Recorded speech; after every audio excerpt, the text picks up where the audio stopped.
I know that we've talked about doing this for a minute, Yeah. and yeah, man. For those that don't know, how we linked up was if you look to the front of the camera over here, BCAs, which I'll get Mithu to go into a little bit more in detail. Mm-mm. I've been using it for my training, and it's really really good, and I rate it really highly for not just recovery, but even just while training.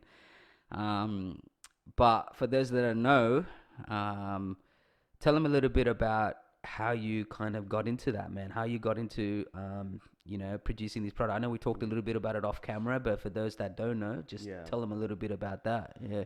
Um, well, it all started when, well, obviously, like I've been in the health and fitness industry for about 10 years now. And growing up in that industry, I wasn't really using supplements as much because I initially thought that supplements was something that you don't really need and you can just get it from food. And which is, that's true to an extent, right? You can get all these amino acids and things like that, and energy through just food. But it comes to a point where when you do really, really intense exercise and you go beyond just regular health and fitness, Mm. you train hard, then there's nothing wrong with taking dietary supplement to get you to the next level, right? But I didn't know this. So slowly, while going through this industry, I became to know just through research and experience. And then it came to a point where I saw a lot of people just taking lots of supplements that had theoretical benefit to it, but not really practical benefit. So what I wanted to do was bring something forth initially within our community, and bring that knowledge to people that you can still take supplements, the right ones, to get you to the next level, Mm. and go from there.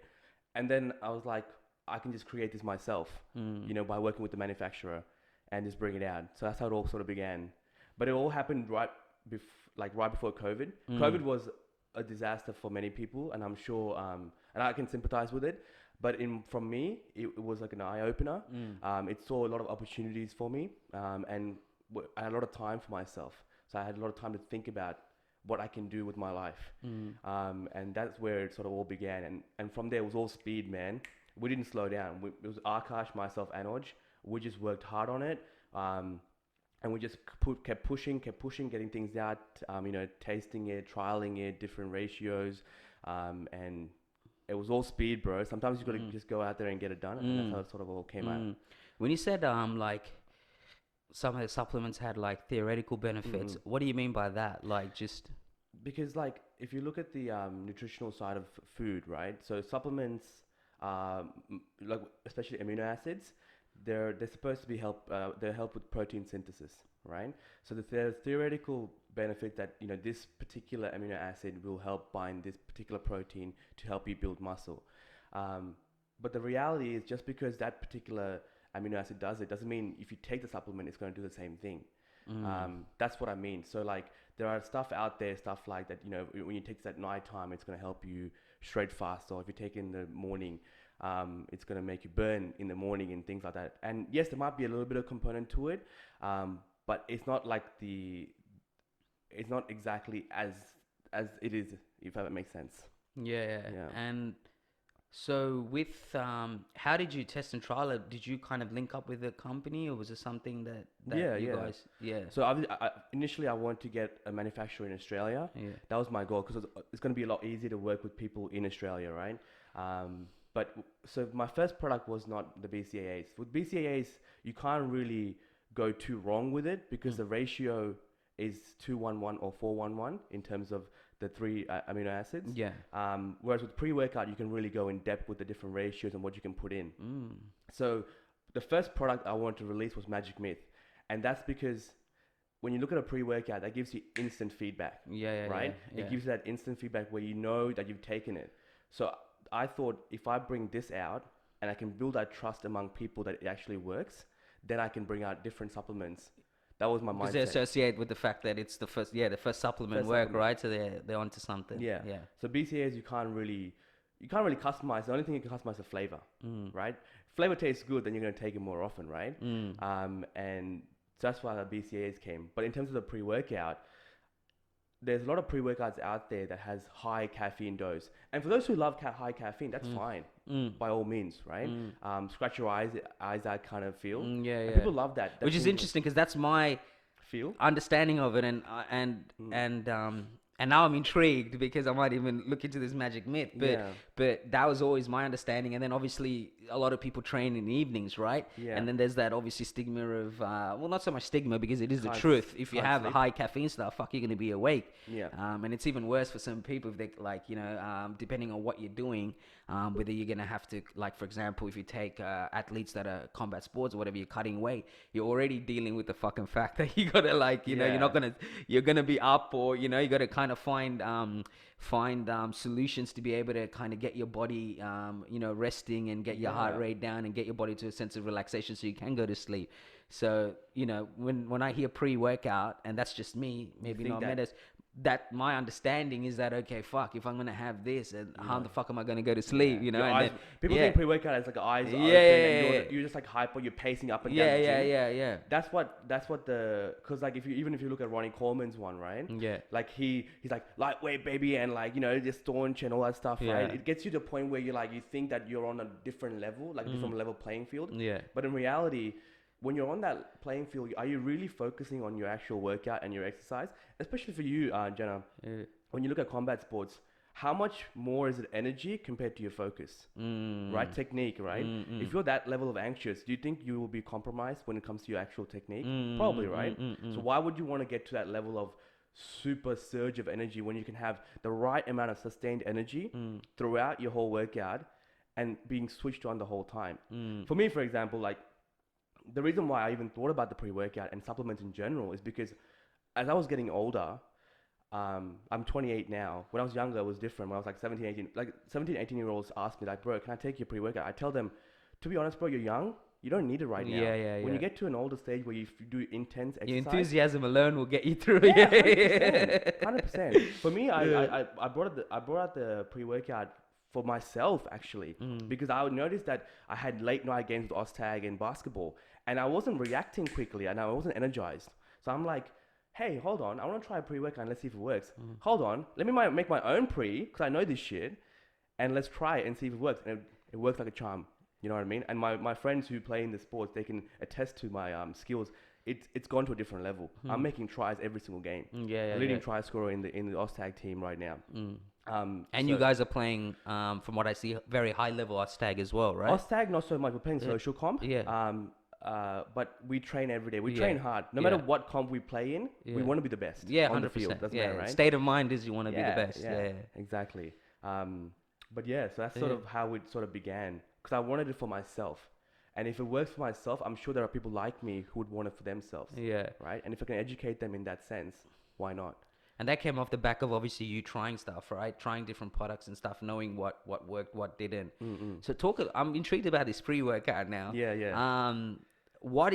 What's obviously we talked about, you were saying a little bit about your eyes being wide open and, Yeah. like the understanding of what pre-workout does, right? Yeah. Which is true because, and I'm one of the things that you said that really stuck out to me was the difference between the high energy and focus.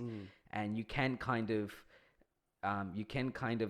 sometimes misconstrue that, because when you're high energetic, you think you're on, but doesn't necessarily mean that your technical aspect or your focus aspect of it is in tune. And yeah, I never thought about it that way. But what is the difference with your pre-workout? What did you your studies and your research and how you went about it in difference to, I guess, some of the generic stuff that's out there? Yeah. So the pre-workout has the ingredients that normally has the energy one, which is caffeine, right? Then there's a strength and endurance component, which is beta-alanine. Then there's a pump, which is usually alpha GPC or arginine AKG. These are all amino acids. That gives you pump. And then there's the focus matrix. So that's like citrulline, malate, taurine, tyrosine, things like that, right? So from my research, people get this... sorry, not from my research. People love that tingling sensation, right? Beta-alanine. That comes from beta-alanine, paresthesia. But the studies show that when you have that much beta-alanine to cause tingling in your fingers' peripherals, what actually happens is it fights for the same amino acids that's actually working for your focus. So like tyrosine and Mm. taurine. So yes, you might feel tingling and high energy, but you're not absorbing any of the other amino acids that's taking in for the focus. So you feel like you're switched on. You are high energy. You got the tingling, so you're like it's working, it's kicking in. But in reality, the focus matrix has not been absorbed. Not just through Mm. the actual pre-workout, but also the naturally occurring ones in your brain. So then at that point, you're just taking a bunch of amino acids. And how much can your body really absorb at a one given time, Mm. right? Only so much.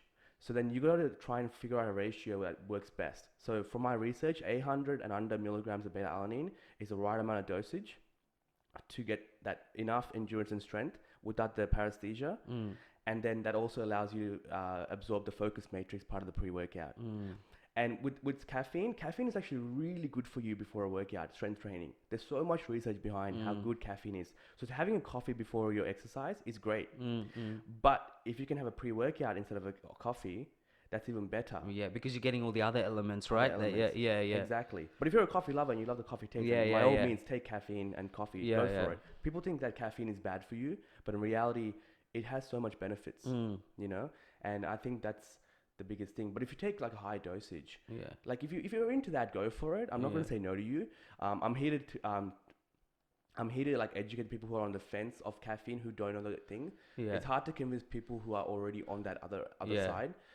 They already believe what they believe is true. I'll do my best to get to them, Yeah. but in reality is that it's hard. But as I was saying, yeah. So that's the main things about So, with Magic Myth, yeah. I mean, not just I guess strength training, but training in general. Mm. How's the have you got feedback on the, you know how we were touching on just the sleeping aspect, and have you got feedback on the back of that for people that, you know, obviously there's a lot of people based on lifestyle training the night and stuff. Yeah. Have you got number one feedback from him, and what's kind of the, I guess, the after effects? Yeah. So, in terms of sleeping, if you take a scoop, so one scoop of Magic Myth has about 175 milligrams of caffeine, which is Mm. like 1.5 cups of coffee. Yep. So if you have that one scoop around 5:36 p.m., you're normally going to be okay and you're going to sleep like a baby. Mm.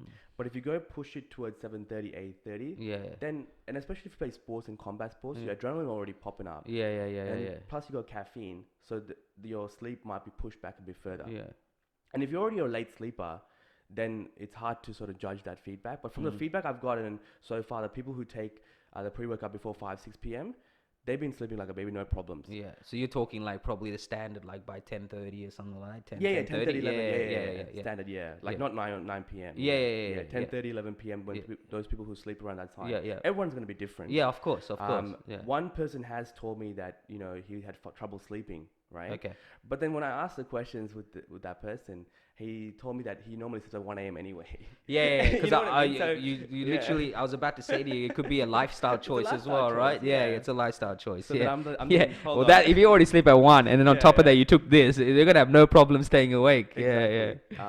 But when I take it and I play sports, Yeah. if it's a late game, like 9 p.m. game, and I take it at 8:30, then I don't sleep till like 11:30, 12. Mm. But if I take it at 5 p.m., 6 p.m., I'm fine. I sleep like a baby. And just like my friends and other people who've taken it. Yeah. Yeah. The thing is with caffeine, and if you take a high dosage of caffeine, Yeah. you stay up all night. So like heaps of people who take high doses of caffeine, they come to me and like, bro, I can't sleep. I don't want to take pre-workout now. And Yeah. I'm like, hold on. You're talking about all the other pre's. So then I got to like sort of bring them back to Yeah. the understanding of like, it's about the dosage, the timing and things like that. Because one thing that I've just got from what you were saying was that it's not so much the difference in ingredients, but you've kind of tried to master the dosages that are in it, eh? Like, and that Exactly. is something that just stood out to me when you told me. It's like you've just changed the volume of all the different ingredients Yeah. to a dosage that you feel, you know, in terms of ratios that you think people need, healthy dosages. So it's not really so much it's not so much the ingredients are completely different, but it's Yeah. just you've kind of rejigged what you thought you Yeah. think should be the actual ratios You- that, you know, Yeah. You said that it people are consuming. Yeah, you said it exactly right because Yeah. how I'm going with this is the less is more, right? Mm. So that's the idea, right? If you have the right ratio of the right ingredients, then you can only need just enough to get Mm. the right optimal workout. But Mm. yeah, you're right. It's different of balancing different Yeah. amino acids that way you absorb all of them effectively. And so going to this, which Mm, by the way, bro, I love it. thanks. I've been using it. I use it pretty much every time I train. Yeah. And I'm intrigued now with the Magic Myth. I'm actually gonna look You got to into give it it. a go. Yeah, yeah. I'll give it I a should have go. brought. I don't have samples. I'll give it to you. Yeah, Yeah, yeah, before I yeah, go. 100%. I'm definitely gonna try it. I'm an easy person to sell that shit to, bro. So, because I'm always down to try But it. I see when you Yeah. asked me, right? You Yeah. said I'm good with BCAAs. Did Yeah. I push you for the magic No, myth? no, No, no, I no, didn't, right? no, no, no. Bec- Because even with your BCAs, I felt like I have a little bit. Not even while I'm training, when I'm going to training, I have it in my shaker, and I have a couple of sips, and it, I do get a little pick me up, which I told you that was my feedback. Yeah. Like, and it wasn't like fucking raging pick me up, but it was Yeah. just like it just uplifted me a little bit, and and I noticed that a lot. And then obviously during training, I have it as well. And the one thing I noticed as well with your BCAs was that that even if you have it after, it helps you with your sleeping, helps you relax as well. Mm-mm. So is that something that you can supplement with your like say even post training? Obviously BCAs, it's pretty well known post training, yeah, for recovery and Mm-mm. whatnot. But with your BCAs, I felt like it You had gives you a little lift, yeah, lift, the yeah. energy If and I've had BCAs before, obviously, right? Like yeah. I think anyone that trains hard is going down that path of 100%, amino yeah. acids, right? 'Cause So it does work, so right? yeah, so and that is something I noticed a massive difference. And that's But kind have of you noticed the same difference with other BCAAs? I'm sure you would have, right? yeah, yeah, 100%. Yeah. I mean that's the thing. I've had other BCAs, and as far as I know, it's never had that kind of lift. Oh, right. Okay. You know, Yeah. it's not to the. I'm not saying that others don't do it. From what I've had, Mm-mm. and I like to think I've tried a few. Yeah. I've tried a few. But it does get you in a different state of mind. You It do does. the second it's in you. But a lot of them, I felt like I felt it more during training as opposed to prior to training. So like, while I was training, I was having it. I felt like, when you're doing hard rounds or, and right, when you're training, yourself where you're at. It's like I'm coming back, I'm coming off the back of like a year and a half off. So Yeah. recently, compared to the last 3 months that I did get back into full time properly, like training again, you can tell, you know what I mean. And recovery was another thing I did notice with the BCS. I mean, another one that really stood out was the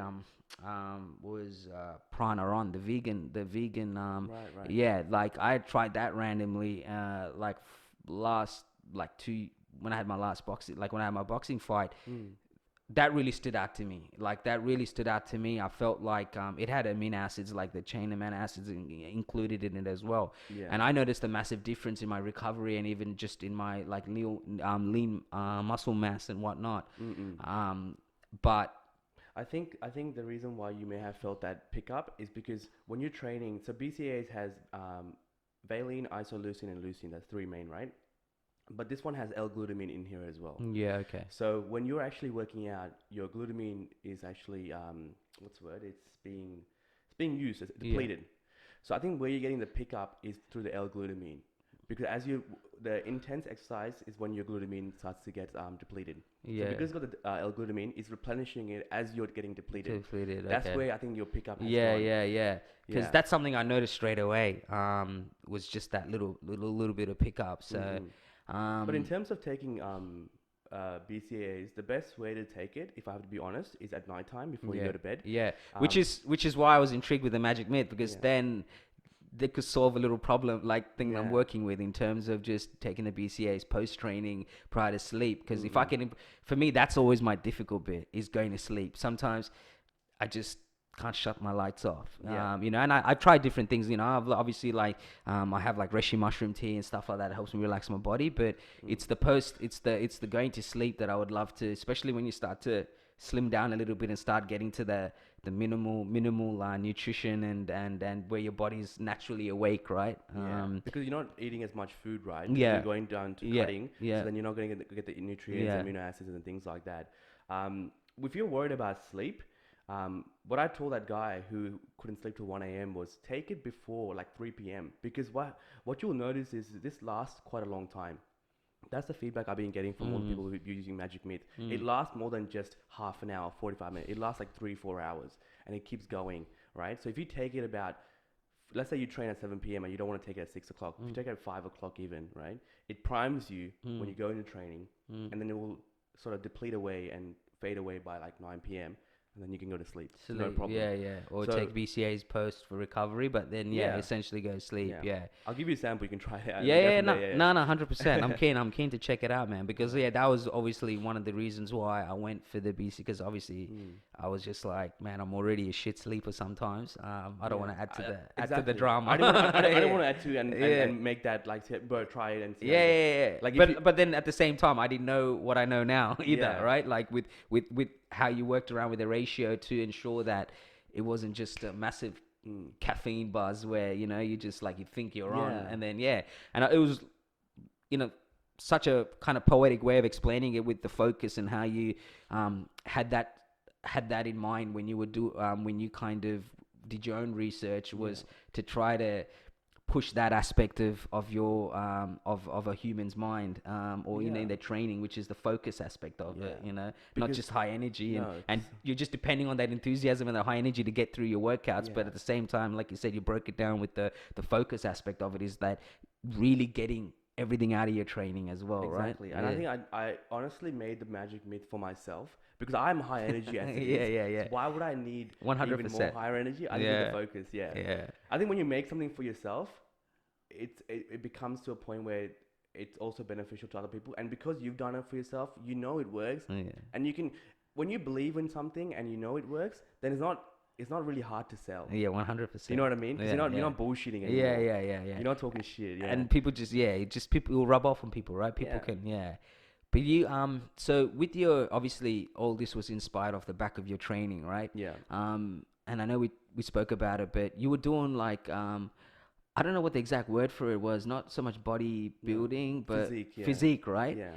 How long were you doing that for? So I actually did bodybuilding. My first ever competition was a bodybuilding competition. yeah. But how it all started was, look, I was very like this is a typical story of everyone. Yeah, who gets into, right? yeah. I was tiny. I was like 45 kilos in year 12. Yeah, right? wow, really? Yeah, I was tiny. I was like Damn. 5'6" maybe. 45 kilos, and like all my high school friends would know this, right? They'd be like, bro, you're so skinny, you're not gonna get big. That's it, right? Yeah. Even my mom was scared. She thought like these boys are never gonna get big. Yeah. But then I saw my brother train. Yeah. He's 2 years elder to me. Yeah. I saw him train and I saw him putting on a bit of muscle. I'm like, wait, if he can do it, and he was skinnier than me and shorter. So I'm like, if he can do it, then I can do it. It was never in my mind to get big. Yeah. So I started training at after high school, typical, right? After 18, that's when you can train in our culture. Yeah. It's all You're like, oh shit, now it's time to go do something fucking productive. Yeah. Exactly. So then I started training, and then bodybuilding or physique competition was never in the back of my mind. Yeah. But then I was training and I was very into it. I was getting a bit bigger and lean. I always stayed lean my whole life. And then some people would ask me, bro, why don't you think about stepping on stage? And I'm like, oh, well, why not, right? And the thing is, I love being on spotlight. I love doing dramas. I love doing plays. I love acting, dancing. I love being center of attention. And when you're on stage, bro, and you should know this, when you're on the ring, it's literally just you and the other guy, right? Yeah. So you can see the feeling of being on stage and all spotlights on you. So I love that feeling as well. So I had no reason not to give it a go. So bodybuilding was my first one. So people used to make fun of me and stuff as well, right? In a nice way, because I use underpants and just like Yeah. And especially coming from our culture, Yeah. fuck it, I don't think I know anyone that's done it. I mean, maybe one or two from a distance, Yeah. but in hindsight, it's a rare thing. 'cause you're really showcasing your entire body, right? Yeah. And like it was crazy, but the feed even when I did my first comp, like even the Tamil radios and stuff, they actually took me on and did like not a podcast but like a radio interview, yeah. and then they put me up on their website and stuff. So they actually encouraged it, which I was really happy about. Yeah. But yeah, so I did bodybuilding first, and then I realized it wasn't for me in the sense that I could do something different because I was not my body's not very dense. Mm. For bodybuilding, you need to be dense and lean and cut. Whereas physique is more like fitness, more like a beach body kind of feel, right? And that sort of fit my look already. Mm. So it's again, would you like you got to ask yourself sometimes, would you double down on your strengths or work on your weaknesses, Mm, right? mm, mm. Sometimes you do got to work on your weakness, but sometimes you should just go on your strengths and go hard Mm. and get to the next level, Mm, right? mm. So then that's what I did. I did physique, and my first comp, like on physique, I didn't win, but I was Mm. so happy to be on stage, Mm, you mm. know. And then the second comp, you know, I started place, and third comp, I was placing better and getting better and better. That's how I sort of got into physique. Mm. But I had heaps of support. Mm. Like my mom, right? So she, Yeah, I'm the, interested to know what your yeah, mom yeah. thought about this. The thing Yeah. with my mom is she's very like special. I think a lot of people can relate to this, and I'm Yeah. sure you can too. Yeah, yeah. When you get into something that's different to a normal, of which is education, studies, NGO, doctor stuff, what happens is they say, "Oh, don't worry about it. It's not really important." But when you achieve it, they're like, "Oh wait, my son achieved something that I didn't even think he can achieve." Mm. Then they start to boast you and Mm. talk highly of you, right, to Mm. their relatives and their friends. Mm. So initially my mom was like, "Why are you doing this? You're just wasting your time, just eating all the time and Yeah. getting lean and stuff, right?" And then when I started placing, I came back with a trophy and a medal. She's like, and then I would hear her like when I'm sleeping, talking to like her mum back in. Proud and shit. Yeah, Yeah. proud. So I think I was telling one of my other mates who's quite young. So I was telling her, sometimes if you really want to do something different, you got to go out there and do it, achieve it, come back with evidence, and then it's just a build up from that. Well said, my brother. Right? Perfect. Like Yeah. that is what fucking well. Yeah. And you know what? The fact that you said it the way you said it, you nailed it, bro. That's almost should be imprinted in the DNA. That's the way I went about it, man. Because I realized, especially from where we come from, and the life that like our parents and our ancestors had to deal with. Fuck, I realized like they don't know any better.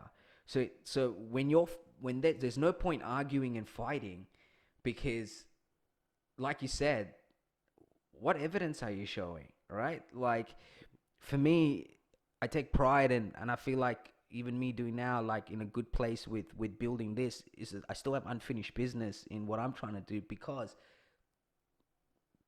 there's not many, if not at all a lot in terms of our culture, but their state of mind is that they've always been told and had been given parameters on what you can be and what you can't be, right? So for me, I realized like when I went and, you know, when I fought and when they got to see it and they saw me lose, and more than anything, that stuck with me. You know what I mean? Having my parents there and then me being the loser and whatnot, right? But then they saw the discipline. Like my mom always says it to my wife, like how, you know, someone could be fucking eating the nicest food, and I've gone to like people's parties or back in the day, and you know, 2 weeks out, like, you know, might be a wedding, and that's the only reason I'm out. Otherwise it's hard to get me out. You know what I mean? Fucking, you got to be something special in that time to get me out. But you know, people will be fucking eating entrees and everything, and they'll be like, bro, how you think it? Because you know what's at stake. But then when people see you do that, when my parents saw me do that, saw the discipline, there's no arguing about it. It's like you're just going and doing it, and eventually they're going to catch on.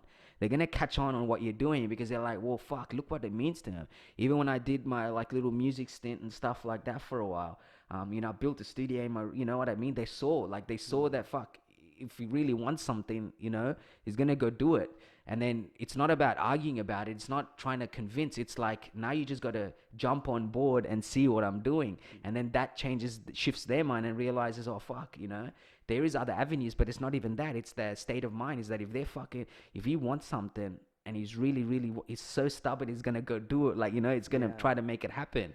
And it was such a good way. And it's nice to know that you think that way, because that's exactly what it is. And that is that you can't sit there and try to convince anyone, and let alone people from our background. You can't convince them. There's no point in convincing them. You just got to go out and do it. And then when you go and do it, people people jump on board and they realize, oh, it means something to you, Yeah. because you can see the discipline. They see, how I was eating, and like she used to feel, my mom, used to feel Yeah. sorry for me when she sees me eating like And fucking she'll come and hockey probably fish feed and you, right? greens. Yeah. Yeah, because especially from our culture, and I'm sure anyone from similar backgrounds and migrant backgrounds will know, like food is such a big aspect. Feeding your kids, you know what I mean? Yeah. And like being able to stand there, like fucking goat curry all What's the being cooked, and you're just sitting what's there the eating like fucking yeah. bland like fish and fucking greens, right? And they're like, The first what? thing that Why they the fuck are you putting yourself through this shit? Yeah. But then they see why, and that's why like medals and all that. That's why it means something to me, is to show them that, hey, like,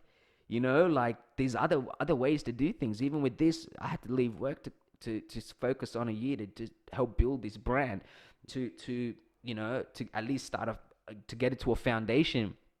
And it was a big thing because fuck, by that point I've been working for almost 13 years, 12 years, Yeah, since right. straight out of high school, like 1920. And I was what, 31 or whatever, and I'm dropping this bomb, Yeah. like, but it's funny, the reason I brought that up is I remember sitting and I was having a drink with my old man, my dad, and he said to me, and he goes, and he said it more to my wife, but like dads, when they get a few drinks, they get a bit fucking nostalgic and shit. But the one thing he did say was, he goes, you know what, like, he told me not to give up, because he based on what he saw, evidence from all the other things that I did. And he said to my wife, like, I know him, like I've come to understand that if he's dead serious about something, he'll put in the work. And so I know he'll go out, Bro, you asked my dad 10 years ago, you know what I mean? No way. Fucking, bro. The whole world's about to fucking come down. Like, what the fuck? What, That's and I remember in year 11 when I had parent teachers and stuff, and my music teacher kept telling my dad, like, your son's got talent in music. He saw nothing in it, He saw nothing in it. He's like, what are you gonna make out of music?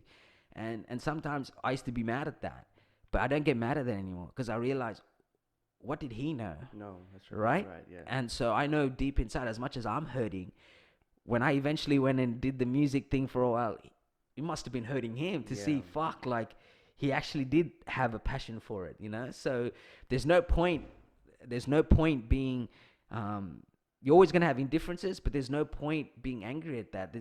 You're not going to gain nothing. The only thing you can do is just go out and do what the fuck you're trying to do, and then turn around and, like you said, show the evidence and show that, hey, look, and then see their proud faces, and you know what I That's the mean? best feeling. Yeah, and because end of the day, all they want to do is call everyone around the world and be like, yo, my son's a fucking entrepreneur, man. My son's a fucking, you know what I mean? And it's funny, because really, like, that's all they know, right? And it was just, yeah, man, I just wanted to touch on it, because the way you explained it is the way I say it to anyone and everyone from my community, let alone people that are closest to me. Is that, But I think you said it really well as well, because our parents, right? They don't know any better, and you can't hate on that for it. No. You hate on it when you're young, right? Yeah. Because you see other people, right? And one thing that used to gut me is, I'm like, man, I wish I went through this system when I was younger. I wish I was a 14, 15-year-old girl that got introduced to martial arts, or got in, like, one of the things that I wish I could always do was play rugby league. Yeah. Because I'm such a fanatic, you know what I mean? And I know, and whether I'll be good for good at it or not, I don't know, but I know that I fucking loved it enough to know that if I was given the opportunity and shown the door, that I would have made the most out of it, right? And so sometimes it used to bug me, but at the same time, I wasn't given the same platform, and our family wasn't given the same platform. My dad didn't know where the fuck to go. He didn't even know there was what the fuck a club, you know what I mean? Yeah. Obviously our natural course in all people of our skin color and where we're from is cricket, right? Yeah, You know what I mean? Everyone's doing fucking cricket. You gotta play cricket, you get hit by the ball. Fuck this shit, bro. I'm not gonna deal with this shit. Fucking sit here and and then obviously, 1 to 6 o'clock on a Saturday, you're like, man, my fucking Saturday is gone, So that's when you're gonna really love cricket. But like, they don't know, like, they didn't know what avenue to put me through. So I had to stop being mad, because that's excess energy that you're just putting into something that's not going to give you the answers, or it's not going to produce the road or the platform that you're looking for. Sometimes you gotta stop being yes ma'am, yes ma'am, yes ma'am, and you gotta fight for what you believe in, so that they can see that what it means to you. And it sucks, but life is not fucking fair, bro. You know what I mean? And that's what I realized. But now I have found this opportunity, so I'm not going to sit here and and whinge and hold that I wish I was fucking given this opportunity and platform. I have it now. Just make do, and then it's and sometimes it's bigger than yourself. And one of my future goals is to have more Tamils come through and compete, and me be the link between them and wanting to compete at a high levels, because of all the contacts and networks I've made. I can open doors for them and be like, hey, you want to go train with them? You want to go train with them? Go through this system. You want to strengthen conditioning coach? I know the guy. You know what I mean? Things like that. And sometimes I may not get to live out my dream, but I get to see my dream being lived out by someone. And sometimes, bro, you got to put your ego aside and realize that you got to take that. You know what I mean? You got to take that, and you got to appreciate and celebrate it, because you had something to do with it. Exactly. You know, you may not be the star of the show, but you may be the person that created that star. You know what I mean? Of the show. You know, like And it's a different kind of feeling, eh? When fucking you have earth, that, bro, 100%. And that's why it's important with what you're doing and whatnot, that I do my part to make sure that people know about it, but I do my part to make sure that I'm helping you, and vice versa. You're helping me go to training, and then and all at the same time coming in and being a guest, but yeah, they don't know any better, man, and that was half the battle. Yeah. And all these thoughts and like all this, man, I had it in my head when I was 21, 22. And it's not till my early 30s, like I'm 33 and 31, that I realized. And when I got married, like, we were cleaning the house and she saw my logo, and my wife, and she goes, "What's this?" And she saw the papers to trademark it, and I explained to her, this is kind of what I want to build as my legacy, my like, you know what I mean, my legacy, and for my life and my family. And like, why did you stop? And then that whole conversation started, and then boom, before you know it, I was like, you know what, fuck it. Because some things you lose sleep over it, you know what I mean? And I feel like when you start losing sleep over something, you need to ask some tough questions. You need to start questioning, why am I losing sleep over this? It's like, you would know more than many, being a guy that's very big on health and lifestyle, when they talk about the saying of listening to your gut. Your gut is, Gut instinct, gut instinct is no fucking joke. There's a lot to do with gut instinct. So it was, yeah, man. But yeah, because you mentioned that, I was like, it's such a good, it's a good thing for people to understand that sometimes you just got to go out and get it, man. And then before you know it, everyone will know how fucking serious you are about it. You know what I mean? But when you say like, go out and get it, if people can do that, they would. That's why what you're doing is great, and what I'm doing is good as well, because we're promoting It's great, that aspect. not good, great. Yeah. We're promoting that aspect of go out and get it. Yeah. It's all good and well when you say go out and get it. Yeah. It's like saying go and find motivation. Where are you gonna look for this motivation, Yeah. bro? It's elusive. Yeah, You know especially what I mean? even for us, like, shout out to your cousin Arkesh. Yeah. Like, for him to reach out to me, like, man, people don't realize that one reach out makes everything worth it. But it's just not him. It's people from other cultures as well. But within your own community, to reach out to you and just be like, man, I'm proud of what you're doing, and I support what you're doing, and it's great to have someone that's opening up different avenues and lineages to do things. Yeah. Bro, like, my whole day changed. You know what I mean? Because people are like, I always say, like, what I realized, and even the systems that I put in place to do what I do now, is off the back of learning how to train and fight. Consistency breeds success. Yeah. You got to turn up. Even the shittest days are going to turn up. You know what I mean? And when you turn up and you realize the growth, but then it's like everyone thinks, how do I get to door number 10? But you're trying to get to door number 10 from door number 1. You know what I mean? But if you go down to door number 2, 3, eventually you're going to get to 10. Like, I've only been doing this for 1 year, but in 1 year I can look back and think, holy fuck, I can't believe in 1 year I got this far. And now I'm intrigued, where am I going to be next year this time? But you don't pay attention to that. But sometimes you got to smell the roses as you go, And I'm really glad you brought up Akash, because it's, people think that you can do it alone, but in reality, it comes from a support of so many people. And you know how Akash reached out to you? He didn't just reach out to you. He reached out to you and then he told me about you. Do you know what I mean? It was more than just saying, hey, bro, you're doing great work. It's like, hey, bro, you're doing great work. And also, hey, Mithun, check out Jenna. He's doing great work. Do you know what I mean? And that sort of like support is the best thing to come by, because look, I had a mindset before where when I would see people do things like this, I wasn't as supportive. But now, as soon as he messaged me, I messaged you straight away. I'm like, hey, bro, I heard you're into fighting. Looks good.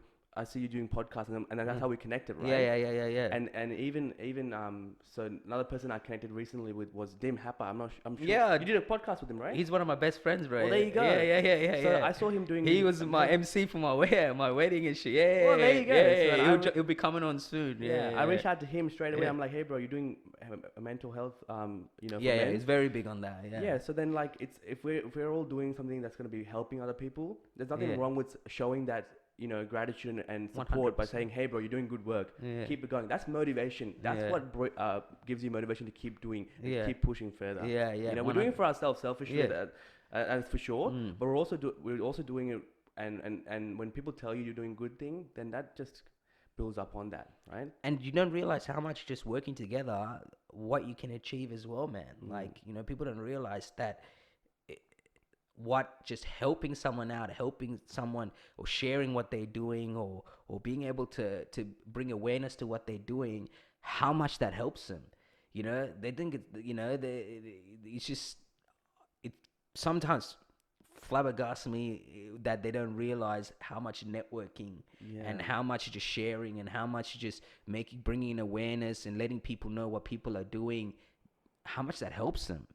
And it's not that fucking hard to do, bro. It's the most basic human quality in the fucking world. You know what I mean? Which is just being appreciating, showing appreciation, right? Yeah. But like you said, it's easy, well and done to say go out and get it, but it's not made for everybody. And if it was easy, then everyone would do it. And that's something that I've always, one of my coaches always used to put in my ear when I'm fucked and I'm on the rower and it's round number 6, and it's like, if this was easy, everyone would do it. You know what I mean? And you probably hear this comment all the time. It used to bug me all the time, right? If they will say, if I had genetics like you, if I trained like you, if I ate like you, if this, if that, bro, like. What do you mean if? You have the opportunity right now. You have every single tool to do everything you want to do, yet you're using excuses as if to shy away from it, And I'm going to be blatantly honest. If you had all this, you probably still wouldn't do it, bro, because that's your mindset. That's a mentality, 100%. You know what I mean? Yeah. That's a huge thing for me. And I think, I don't know if you read one of the blog posts I put up recently. Yeah, the most recent one? Yeah, I did, man. It's going to be huge, right? Yeah. So that I actually started writing before Alpha Nutrition. Right. I just started writing because, again, Akash will be coming a lot in this, Akash and Anoj, because those two boys, we're like the same, like in the same wavelength right now. Yeah. We're just looking to build each other up. So we have like this thing where we meet up once every month and we just discuss our next month's goals and we keep each other accountable and we keep meeting every month and to smash goals and keep pushing each other forward, right? But anyway, so then I started writing this quantity huge blog series. It was initially I was just writing as a book. I wanted to write this massive book about my life, my journey in fitness, right? And then when I started writing, it just flowed, bro. And there was no like you weren't stagnant. It just was everything. I just could just keep writing non-stop. Which meant you were feeling that, and now you got an outlet for it, right? Yeah. And then when after I released Alpha Nutrition, so that's the thing, right? With Alpha Nutrition, it was not even like a sport. Like initially, it started off like a sports nutrition brand, but now I'm thinking it's more of a platform for me to get my journey and my experience out to people. I'm not just selling Magic Myth and BCAAs. I'm selling the lifestyle. I'm selling the mindset. I'm selling the confidence. That's what I'm selling, as a product. So I'm using this as a platform to get all my whatever's going through my head out onto a page, out onto social media, out onto the internet. So everyone who've either had a similar path or looking for a similar path or looking just get to that next level of whatever it may be, to know that it wasn't an easy path and it wasn't like a straight line path. I had a mindset that was different. That was probably the same as yours when you're reading this, but it will change. Just give it time, and if you follow your gut and if you just follow what you're doing and take the step that in the end to do the right thing, you will get there. And don't be disheartened by some setbacks. 100%. The key word there is disheartened, man. I think don't be disheartened because what I realized was it's not too... And I keep saying this, I sound like a fucking broken record, but it's not till you do what you want to do that you realize everything else, whether it's relationships, whether it's what's important, who are you important to, all those things, right? It's not till you really do what you want to do. Now, what that is the journey, right? But at the same time, in the life that we're living right now, and this and the type of life we're in right now, right, with social media, with everything. I was thinking the other day, it's so fucking random, but I was thinking about the X-Men movie when it was not so much the earlier ones, like, not when I mean earlier ones meaning not the prequels, but like when I mean earlier ones, when Hugh Jackman, all those guys, and I forgot what scene it was. Or it might have been one of the prequel ones. One of the girls, it might have been Rogue or someone, goes and puts on Professor Xavier's. He puts on and it can hear everyone's voices around the world, right? Yeah. And it's happening so much when they put it on that starts to hurt him, because there's just so many voices and you're trying to identify one voice amongst it all, right? And I just feel like that's what certain platforms have done now. You got millions of voices, you got thousands of voices that you have to hear, and in all of that, you're trying to make sense of your own voice and what's important to you. And it's crazy because you're like, well, then you just get misconstrued, you get confused, and you start to get this battle of like, okay, what's real and what's not, what makes sense and what doesn't, what feels right and what doesn't. And that's kind of how I feel a lot of things are now, and even with people being afraid to go do what they want to do, because it's not easy, number one, and number two, you got to do it for the right reasons, right? And we kind of I touched on it before, like, you can't do shit like what I'm doing, or you can't do shit like what you're doing, things like you're doing, for likes and follows. No. You just can't. You've started it off the wrong, Yeah. like, off the wrong bat straight away. That's it. You just can't. You can't have that mentality, and I think that's half the failure. Is like, well, fuck, I'm not getting the traffic or whatever. But I had people come up to me even when I did my first podcast, black and white, no fucking microphone, Yeah. all this shit, right? And I knew this, bro, because I know society and I know fucking people. Yeah. Right? And I knew this was coming. I knew, because you go to certain places, the conversation. You know what? I know people are, you know what I mean? I'm not stupid, bro. I'm not fucking stupid. I know what people are thinking, right? Yeah. But, like, for example, you walked in, you complimented me, and and you loved this setup. Now, this setup, I knew was going to happen when I did the first black and white podcast with no equipment, with a fucking little table mic and everything, right? I knew, but I knew I had to start somewhere. And again, I've been blessed because I've been training for so long that my coaches and people, my mentors and people that are around me taught me what hard work and discipline is about. And I didn't know, I went from learning how to jab to putting things together and doing things that I never in a million years thought I could possibly physically, mentally, emotionally do, right? That's what I tell people. Right? Everyone goes and does training for 6 weeks and think they're a fucking badass, right? But go do it for 6 days a week. Go do it for 2 weeks. Go do it for a month. Go do it for 2 months. Go do it for 3 months. Do it for 1 year. Do it for 5 years. Do it for 6 years. Then come fucking talk to me. Exactly. Because I see people doing that. I know people that have been doing it for way longer, and I realized that anyone can throw a punch, anyone can think of, but going in and doing it, being disciplined, and going the days when you don't want to go, that takes courage, that takes real discipline, that takes real want and need to do it, so people, I knew straight away people are going to compare it to one podcast, and which podcast are we talking about? Joe Rogan, right? And I knew this, right? Did you see Joe Rogan? All right, motherfucker. Okay, you want to have this conversation? Let's have it. I said, have you ever seen Joe Rogan's first podcast? Right? Oh, no. Exactly. Yeah, go back and watch that. You caught on board when it was episode 1158, right? By then, he had done his work. People had caught on. He built himself to that. Yeah. Right? He didn't just come one day, sit down and become Joe Rogan, the podcast podcast king that he is now, right? But I knew this, and that just told me people's mentality, right? It's easy to sit and be like, you can do it better, or whatever, blah blah blah, but you're not doing it. You don't know what it takes. You don't know the systems you need to put in place, or the equipment that you need, or the help that you need, right? I don't have three people working, you know, one on the fucking mixing. You get what I'm saying? I know what you mean. But my dream is one day, I always say, walk in with my coffee, sit down, click, ready to go, Yeah. everything, you know what I mean? But you And did. you know what I mean? But that's my, you know, and even with my business and my brand is one day to be able to just produce content. I don't want to be behind a camera. I know so many people that are way better than me. Exactly, But yeah. I know that I got to be the one to do it, to get it to a place where I don't have to focus on those things and I can focus on my larger goal, which is Mercenary Entertainment and the content that it produces and the stories that I'm going to tell through my brand and just focus on producing it. That's my end goal. Yeah. Right? My end goal is not to be a hectic fucking Yeah. cameraman. Like, you know what I mean?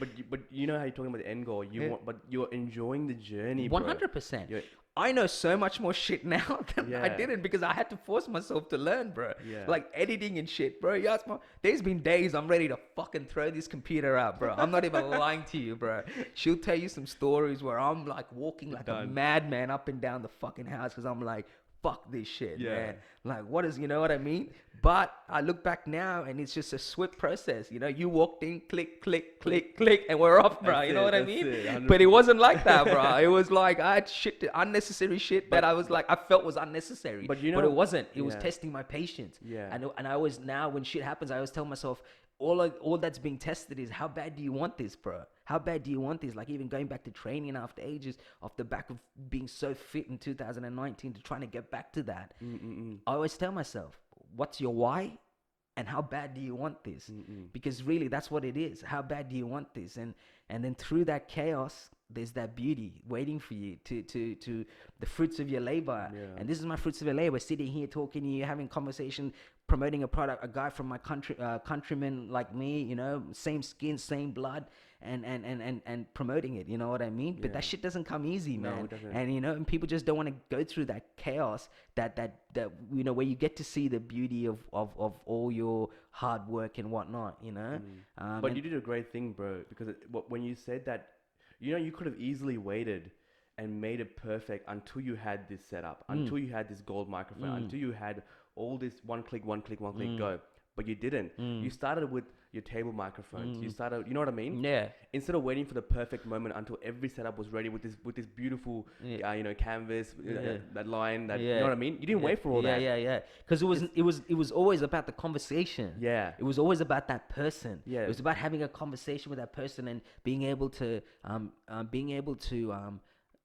show people all the great things that some people are doing in our society, not just from my community but in our society, right? Because our version of like success, it's like untouchable, right? And I always use this example. It's like we think Robert Downey Jr. and we think, oh, where the fuck am I going to see Robert Downey Jr. In the world I live? What, am I going to just run into him? Right? But Robert Downey Jr. was just like you or me, bro, with a dream, with wanting to be an actor, and then became this global massive superstar. And that's just not go for him. That's anybody. So when we think celebrity, when we think all these things, we think untouchable. But they're not untouchable. They were just like us. They fucking put in the work. They didn't just get born into the fucking, you know, into this success and oh, here we go, you know, DNA coded. You're gonna be a superstar. Nah, man. They got everyone that got anywhere put in work, you know, and your whole world can just change, like, you know. But that's not the money. It's like you said, you got to enjoy the journey. You got to enjoy doing this part, you know. And that's another thing that I really felt from even my first podcast was I felt good afterwards. I felt in a way that I hadn't, like, you know, it was just a different feeling, a sense of success, a sense of achievement. And then and I knew the gold mics, all this will come. Yeah. You know what I mean? But what's my intent? What am I doing this for? Am I doing this to make money? Am I doing this to look good? No, I'm doing this because what my world has showed me, what my journey has showed me through what I've been involved in, you know, with training and whatever, is that there's some people doing some fucking crazy things out there. And I want to showcase that. And I want to be able to connect with them, communicate with them, share the knowledge. Because there's someone out there that might be interested in what you're doing, bro. Right? Exactly. Into supplements, into BCAs, into creating nutrition for people. And we'll hear this story and be like, damn, like, it's possible. Yeah, like this guy just literally started doing this because he had a need for it. And then all of a sudden saw other people needed a need for it. You know what I mean? It's not fucking rocket science. It's just, it's passion, and it's a need and your intent to want to do it. You know what I mean? So Um, 100%. yeah, so like that's really like, and so yeah, going back to that story, like I knew I was gonna have this conversation with people, right? Yeah. But then now, like, my really good mates and shit, message me and stuff, and not that they never appreciated it before, but it's like, dude, I love your fucking setup, man. It looks fucking hectic up. And some people have watched the journey. So even people watching from afar used to DM me and be like, man, I love how your setup's just grown. Grown, yeah. You know what I mean? And I always say the one answer, I'm like, man, this was all planned. In my head, I knew I would get here. You already had this in your head. Yeah, I knew that if I keep doing this, there's only one way, and that way is to get to where I'm trying to get to. And eventually my next goal is to have my own like warehouse kind of thing, where I can have my, or a space where, you know what I mean. Yeah. But that's down the track, but yeah, man, it's just consistency, man. It's the little one percenters, and before you know it, that 1%ers add up to be something fucking crazy, and you're like, damn, I didn't even know how I got here. Like, you know what I mean? Even putting this wallpaper out, like it tested me and my wife, because it was like we've never done it before, and we're getting frustrated, Yeah. and we're like, trying to put it up and shit, and then afterwards we're sitting there smiling like, can't believe we put this up together. You know what I mean? But we were trying to put it up together, measuring and shit, and never done this shit, but we had to do it on our own. You know what I mean? We had to Yeah. do it on our own. And but we appreciate it more now, because it's like, yo, we did this ourselves. it, You know what I yeah. mean? It's maybe something so little, but it changes the whole dynamic of what I'm trying to do. So Yeah, like what you were saying. So yesterday I was talking to my girlfriend, mm, and then we're just talking about just what we're doing and such, right? yeah, Right.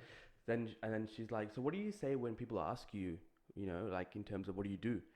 And I'm like, I say I'm a physiotherapist, but then in the back of my mind I'm thinking, I'm not just a physiotherapist. yeah. Like, but then I've been wired, because our culture has been wired that your degree and your piece of paper is what you do and what your life is. And you're getting paid to do that. And you're getting right? paid to do Yeah, that. But in reality, I'm not just a physiotherapist. You know what I mean? There is much more to it. But then people don't value. Well, I shouldn't say people don't value it, but that's No, sort but of I get what you're saying. you know what I mean? Yeah, but if you were in front of a magazine for the new seller, top seller, best product, and all that, Yeah. all of a sudden your image changes, and you're not just a physiotherapist, but because you're not there, Mm-mm. right? Or because you're not there yet, Yeah. or whatever it is, it's your job is your identity. But no, you work as a physiotherapist, but you're passionate, and Yeah. and you're an entrepreneur, and you are an entrepreneur, because as long as people are buying your product, you are an entrepreneur. You're selling a product, and that's your passion, and that's and your passion is just as important as whatever job. Because at the end of the day, where the fuck are you gonna get capital from? Like, I still work, you know what I mean? Exactly. I need my fucking capital from somewhere. You know what I mean? If I don't get capital, where the fuck, how am I gonna advance? But anyone that does anything has to do that. But our dream and our goal is to one day be able to stand on our own 2 feet, doing what we're passionate about. Exactly. But things happen for people at different times, and that's where having that environment is important. Having the right people around you is important, because sometimes, like I said, I felt what I'm doing for a long time, bro. Like, when I was in my early 20s, I envisioned it. I actually was making music in my mate's room. He was producing a beat. We went out to have a feed, and I came up with the idea, mercenary entertainment. And I was like, and the whole idea was, I wanted to be similar, like, not so much like Vice, but I wanted to be at a bigger level than Vice for Australia, not just for Australia. Like, that's my vision, is that Mercenary Entertainment will be one of the premier entertainment platforms in the country. And yeah, there's SBS and all these guys I got to deal with, but at the same time, I don't give a fuck either. Yeah. Because my mentality is that what interests me and the stories that I'm trying to tell, or the content I'm trying to produce, that's my own avenue. We can all coexist, right? But you got to also be courageous to think that's where I want to go. But that is my ultimate dream, is to be one of the premier brands. Even when it comes to fighting, people are associated with it being a fighting brand because of the stories we tell with the athletes, and not just fighters, but weightlifters, you know what I mean. And being associated with it, and that was always my dream, is to one day be able to do that, because I love the entertainment. Like, I grew up listening to hip hop, but bro, like, every morning to this day, since I was probably 18, the first thing I did is drink my coffee and I read up on all the news that's happening in hip hop, like, and just music, and then just how the system worked, how the machine worked, from like interviews to promotions to everything. I was so fascinated, and that's basically where I got my inspiration from. It wasn't from books. I'm a very practical person. You show me how to do something, I'll be able to do it as better as you giving me theoretically how to do it. And that was just, I learned that about my strengths, that I wasn't a very theoretical person. I was a very practical person. I can see, and if you show me how it's done, then I pick it up so much more better than reading a book and telling me how to do it. It's but that's kind of where my inspiration came from, is in the entertainment and wanting to do it. I just always was fascinated and had a different connection to when I saw like documentaries or how content was put together, and then I just wanted to replicate that system in Australia. That's literally how it all started. I wanted to create a machine in Australia where I get to tell these stories, from all different backgrounds and different like avenues, whether it's fashion, sports, food, hospitality, music, movies, whatever it is, but be able to produce content in all those realms, and tell those stories. But and I think another thing you said, that how you said you can coexist within other entertainment like SBS and so on. I think a lot of things that people want to do is already saturated. Supplement industry is saturated. Entertainment industry is saturated. But that doesn't mean you can't do it. I think people get into this mindset of it's saturated. What am I going to contribute to this? If you think like that, then you're not going to do anything, even if it is saturated or not, right? So even if a place is saturated and you want to do something in there, you figure out what you want to do in there and you just go out and do it. Because there are people who watch mercenary entertainment and might not click with his personality, right? And there might be someone who's similar, doing a similar thing with a different personality and talks a bit differently, and they might click with that, right? So it's also it's not a matter of just what you produce. It's also about how you produce it and what kind of person you are. Not everyone's going to be buying into what I'm saying because of how I'm talking and my personality and how I'm portraying everything, right? And that's okay, because you're not here to please every single soul in this bloody society. Because there's so many of us. So many of you us. You don't have to satisfy every single person. You're not here to do that. Like how you shape what you're doing, content, or how you shape your product could fit a whole different market. You know what I mean? And people will still go and buy gold standard and all that stuff, right? And that's so be it, man. But there's going to be people out there that are intrigued and be like, like I can see this guy is really putting some work and he's passionate about it, and are going to be intrigued to want to try it. And then try it and then be like, wow, I really like it. You know what I mean? But then that's exactly it. Like there's so many different avenues. There's so many different ways to do what you're doing. There's not just one meets all. You know what I mean? Yeah. And this is have you read Tools of the Titans? No, I haven't. So it's like this book about different entrepreneurs like Tim Ferriss, Tony Robbins. Yeah. About sort of they do it. So not Joe Rogan. Tim Ferriss does a podcast with all those different people, and then he brings their story in. Essentially, what one of them says is that you don't need a million customers, right? Customers can be people who are watching this show. It could be people buying this product. What you need is 1,000 loyal fans, right? You don't need a million people. You don't need 200,000 people watching your stuff. You just need 1,000 people who truly believe in your product, who truly believe in what you stand for. And that's what matters, because those are the ones who's going to stick by you the whole time. You don't need to try and reach, all this amount of people that it's unrealistic. If even you can reach 100 people that's loyal to you, you reach 100 people and you change their lives to the better. If you can think like that, then no matter how saturated a market might be, then it doesn't really 100%. Matter. And it goes back to what you're saying, when your cousin Arkesh reached out to me, how my whole day changed just by having that conversation. Because I realized what I'm doing is meaning something to someone, and nothing can buy that feeling, bro. Nothing can buy that feeling. You know what I mean? And I always said to myself, when from a global scale, when the fruits of the labor, I'll never forget that. They're the people I want around me. They're the people I want to celebrate with, because they believed in you and they saw something in you when a majority or nationally people didn't catch on yet. And that means something to you. Even when I was doing other things and when I fight and, like I walked in and people's like, man, there's no, I don't know many Tamils that do this. It means something to me, and that drives me. Like my when I had a year and a half old, my grandma gave me a book. It's called The Rise and Fall of a Tamil Nation. This book is apparently a very rare book to find. My brother had read it and stuff, and he told me, you're going to enjoy it. bro, like I was like, I was ready to just go to war. I ain't even lying to you. Mommy, she was worried. She's like, fuck. But I was just so reinvigorated, bro. And going back to like culture and community, that was a problem. Was that like you're always judged by your DNA, and then like how much of your DNA is are you real Tamil? Are you Mm. you get what I'm saying? And that's how I grew up. But I was born there. I only came here in '96, but then I had to kind of assimilate to this culture, right? And my English was always pretty good because I studied in international school back at home. So, Mm.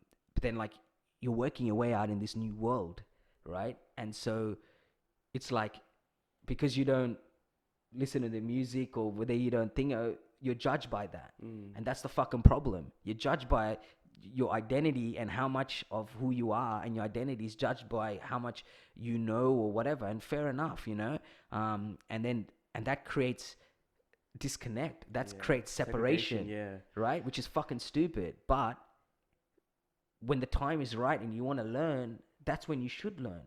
Like anything, if you're not ready to do it, doesn't matter if you force yourself to do it. It's not gonna hit you the same way. No. So when I had that year and a half off, and I'm on this journey of creating something, I've left a job that I was comfortably getting paid, and you know what I mean, and everything, and I had a wife that's putting food on my table, and without sounding egotistic, but as a man, that's a big thing, right? Because we're programmed to think we gotta put food on the table, right? But Yeah. really, my wife is 100 million times has a better work ethic in the corporate, you know what I mean? Like 100 times, and I always tell her that I'm like, you are a fucking, like the way, you know what I mean? Like Yeah. if it's 3:30 and it's time to go, it's time to go. I'm going to the gym, you know what I mean? I'm going to I'm going to train because that's what I love doing.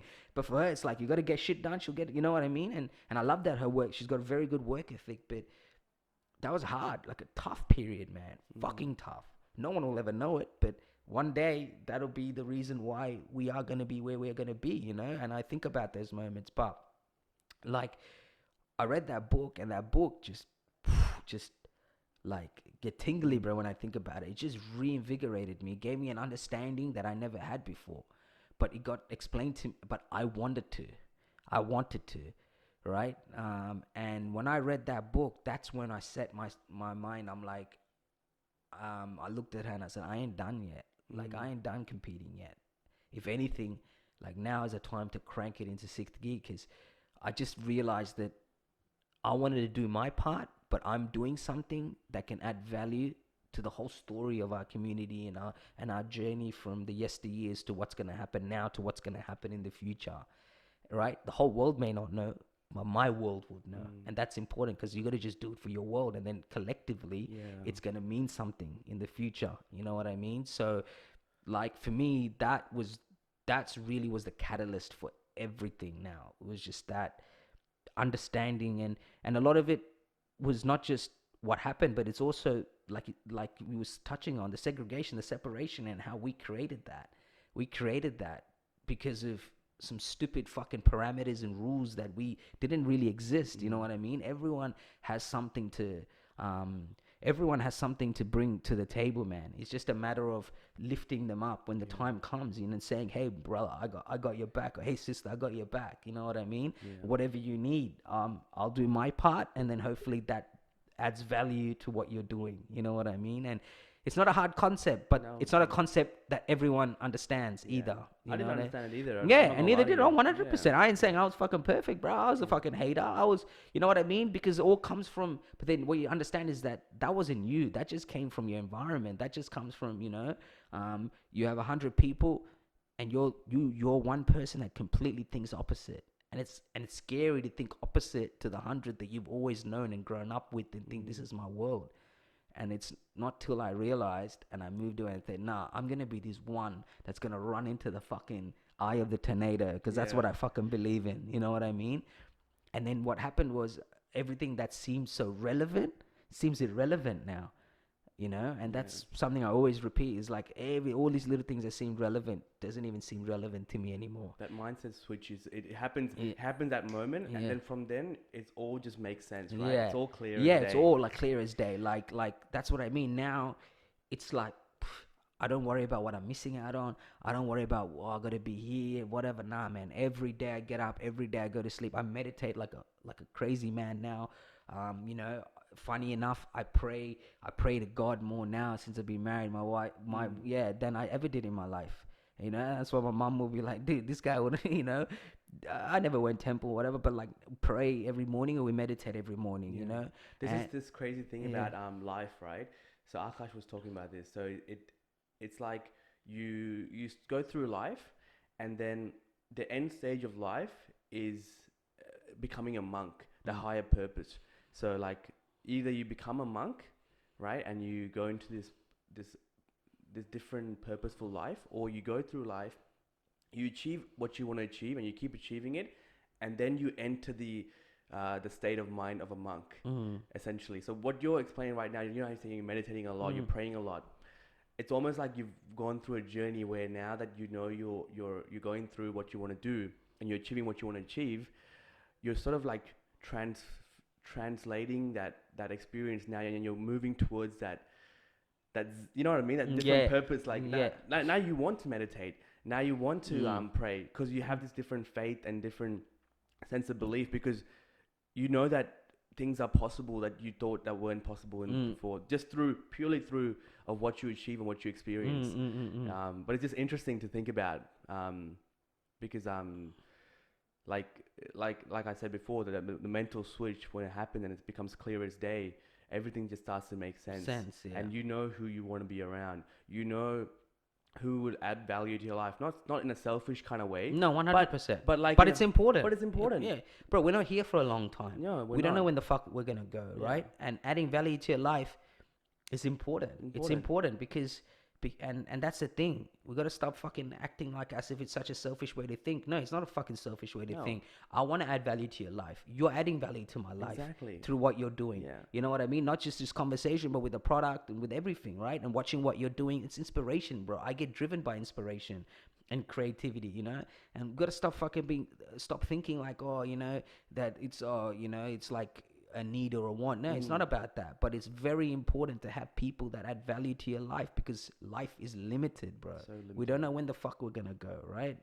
We've all been through losses and seen losses and experienced losses, and you know, and it's easy to say, then life is short. Life is such a fucking, you know, such a fucking thing to say, right? Life is Yeah. short, life is short. But then within 2 weeks, we're back to the fucking same, you know, arrogant mindset or like whatever it is, you know. So it's definitely important. Like, and it's just, yeah, lifestyle has a big part to do with it. Who you have around has a big part to do with you being able to achieve what you're trying to achieve, and falling short, or just being a dreamer and thinking what could have been. And that's really what it came down to. That what could have been would probably kill me more every day of my living purpose than You trying and saying, you know what, yeah, like obviously when I did the music thing, I thought, fuck yeah, I'm gonna, you know, whatever. But then I used to be like, I wish I did it earlier. Or, you know, the hardest thing about that was having the right people around you to be able to consistently make music, right? Because I knew, end of the day, even when we made music, you're not gonna fucking pop off of the, you know what I mean?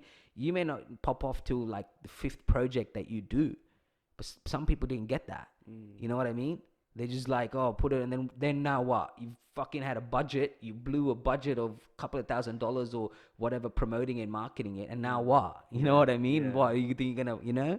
But and that's really what it was, and that used to eat me up. But now I just appreciate that I got to go through that experience, and I got to do something that I was purely passionate about, and I got to enjoy that moment. And you know, who knows what's gonna happen or whatever, but I don't have any regrets behind it either, you know. But that same experience is what's driving me now. Is like, okay, now I don't want to, you know, this is something that was something that could have been temporary, but this is something that I want it to be permanent, set in stone, like set in stone for the rest of my life. That, you know, even after I'm gone, it's a legacy. You know what I mean? That's my way of thinking of what I'm trying to do. You And know? I think for me especially, that mindset switch happened when I started to think about, like, you know how we touched on before, Yeah. that our parents didn't know any better. For them survival was what they knew best, right? And what's the best way to survive? to get a good education and have a successful or a stable job with a financial income, right?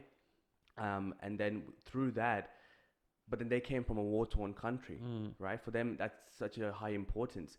But for us, who are second generation or third generation or fourth generation, yes, we some like I was born in Sri Lanka too, and you were the same, and you came from there as well. But now you're here, right? And you're here with so many opportunities where technically you can do anything because there are a million ways to make money Mm. at the end of the day, right? Um, so it's a matter of choosing which path you want to go, and for me especially was when I realized that like I feel like I had a purpose in life to do something great because my parents, especially my dad, he had to sacrifice so much leaving us back at home to come Mm. to Australia, and then they were separated for like 5 years, right? I didn't see my dad for 5 years when I was still in Sri Wow. Lanka with my mum. Yeah. So for my dad to take that risk of potentially not even seeing his children, he could have died along that way, right? During Mm. that process of coming to Australia, Mm. Like and anything could have anything happened. could have Yeah. happened, Mm. right? But for him to go through that and to bring us to this country and bless us with all these opportunities, education and endless and then we are putting our own limitations through them because they have their limitations through their lifestyle, and then we're trying to abide by their limitation, but they don't know any better. So for Mm. me, it was like when I think about that, I think I owe it to not just myself and my parents, but also the people back at home who weren't blessed with this opportunity, who have it so much tougher, let alone migrate, right? They didn't Mm. even survive. So for us, like for me especially, I feel like when I'm doing something like this and I'm showcasing our talents, I'm doing it for a much greater purpose than Mm. just myself. And I think when you feel that, then that's when it starts to fuel Mm. everything in such an organic kind of way. Then, like you said before, trying to get 100 likes or 1,000 followers or whatever, you Mm. know what I mean? Mm. It's not about that. Mm. That will happen organically if you just keep doing what you want to do with the why you want to do it. Yeah. And you know how you said you want to leave a legacy. I'm the same. Whereas I Mm. want to leave a legacy with my family name, Mm. Yeah. but not just my family name, but I want my cousins, so Akash, and Yeah. I want us to leave this massive legacy where like these guys came from Sri Lanka, the Jayas, Mm. and then these kids they fought the social norm, and they came to a point where they sort of built this thing. That's my dream, Mm. right? And then this should fuel people, not just myself, not only our culture, but also other war-torn cultures, 100%. other ethnic 100%. cultures. Yeah. That's where, Because we all share a similar story, bro. yeah, All that's different is just religion and way of life and whatever. But when it comes to the real core of it, we all share very big similar, similarities, bro. yeah, In the hurdles that we got to jump and whatnot, and that's exactly it, man. It's about leaving something that's gonna, even after you're gone, it's gonna mean something to yeah, someone. It's gonna mean something to people, and it could be the catalyst to inspire someone to do something completely different. mm, But like, we sit here reading books and inspired by books, right? Of legacies that people have left before us, or people that are currently living that legacy to inspire us. mm, Your legacy and your is gonna maybe the catalyst to inspire someone completely to go into acting. But you know what I mean? But could be from our community or a community that is, from a war torn country, that essentially where even thinking about this idea is like yeah, you're fucking dreaming. You dreaming, know what I yeah, mean? And that's a challenge I'm embracing now. And I see this challenge just like cutting weight, getting ready for a fight. Everything I'm doing now is the same mentality that this yeah, is this is gonna be a war, and I gotta be fucking ready for it, mentally, emotionally, physically. Be ready to get a lot of no's, which I do, yeah, and a lot of like things that don't go the way that I envision it to go, and a lot of things that just fall through. But for every time something falls through, there's something else that's waiting in the wings for you, that's it, and that's just half the battle,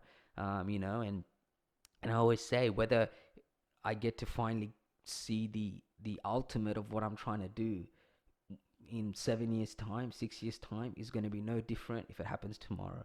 I'm going to appreciate it. I'm probably gonna get fucked because I'm, I'll get rowdy when Gotta celebrate the wins, man. yeah, that's it, and 100%.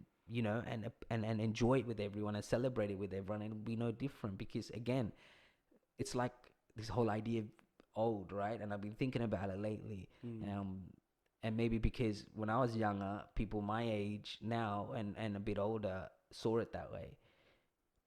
But I've been thinking like a lot of it has to do with also how you look after yourself. Like obviously I told you about my psoas injury and stuff, so I'm frantic about stretching. I'm frantic about all that stuff now, and I think a lot of it could be just years of neglect, right? Like you were saying with 16, 17-year-olds wanting to use BCAs, and want to be like, why, bro? You're fucking 16, 17. Yeah. Your enthusiasm and energy alone and your youthism should be enough to get you in there, and but then 28, 29, if you've been doing it for 10 years, of course you're going to have wear and tear. Of course your body's going to feel it a little bit, right? And then you get into your 30s and 40s. But then I know people, I've seen some crazy shit in my life. I've seen a 70-year-old guy at my old strength and conditioning gym flipping fucking tires, bro. Yeah. At the age of 70.